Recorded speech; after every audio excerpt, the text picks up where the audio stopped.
লক্ষ্মীপুরের রায়পুরে 15 আগস্ট বৃহস্পতিবার বিকেল 4টায় বাস স্ট্যান্ড জামে মসজিদ প্রাঙ্গণে খুনি হাসিনার বিচারের দাবিতে বিক্ষোভ ও সমাবেশ করেছেন রায়পুর উপজেলা বিএনপি।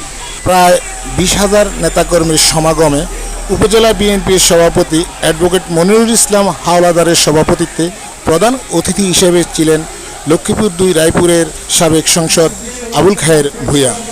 এ সময় উপস্থিত ছিলেন উপজেলা বিএনপির সাধারণ সম্পাদক নাজমুল ইসলাম মিঠু, রায়পুর পৌর বিএনপির সভাপতি সাবেক মেয়র এবিএম জিলানি, রায়পুর পৌর বিএনপির সাধারণ সম্পাদক আব্দুল জাহের মিয়াজি, উপজেলা যুবদলের সভাপতি শফিকুল আলম আলমাস, পৌর যুবদলের সভাপতি ইকবাল হোসেন পাটোয়ারি সহ উপজেলা স্বেচ্ছাসেবক দলের নেতা শাহরিয়ার ফয়সল সহ অঙ্গ সংগঠনের অন্যান্য নেতৃবৃন্দগণ।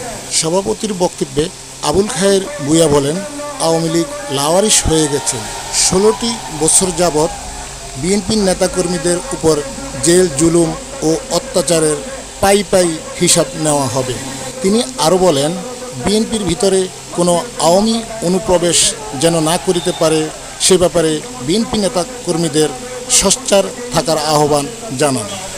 পরে বাস স্ট্যান্ড থেকে বিক্ষোভ মিছিল বের করে পুরো রায়পুর বাজার প্রদক্ষিণ করে পুনরায় বাস স্টেশনে গিয়ে মিছিলটি শেষ হয়।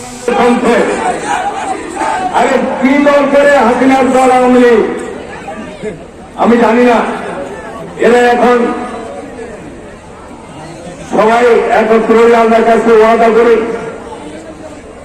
এরা জীবনে যে পাপ করছে সে পাপের জন্য মাত্রা হচ্ছে। আরে যার ভিতরে সমর্পণ করেছে সে তার সবাই রেখে পালিয়েছে। আওয়ামী লীগ এখন লাওয়ারিশ। বক্তৃতা দিতে আমার মা আমার খালা জানলে গেছে, আপনারা কি করবেন আপনারা জানেন। এমন দল আওয়ামী লীগ করে, আমি আওয়ামী লীগকে বলছি এর ভাইরে ভাই তোমরা তো ট্রাভেলিং করো, হাসিনা তো পলাইব, তোমাদের চিন্তাটা হবে, এটা সহজ না।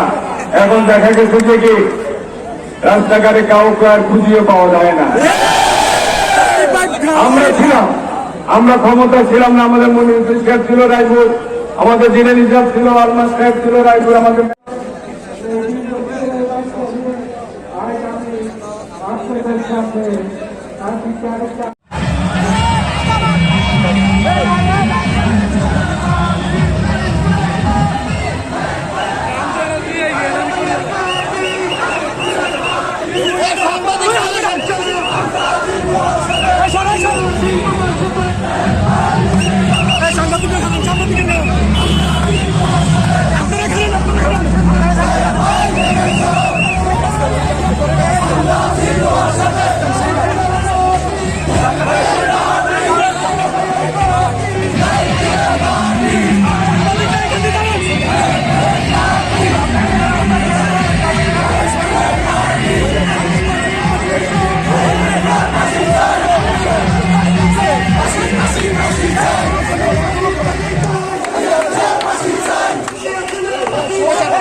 থেকে সমস্যা নাই।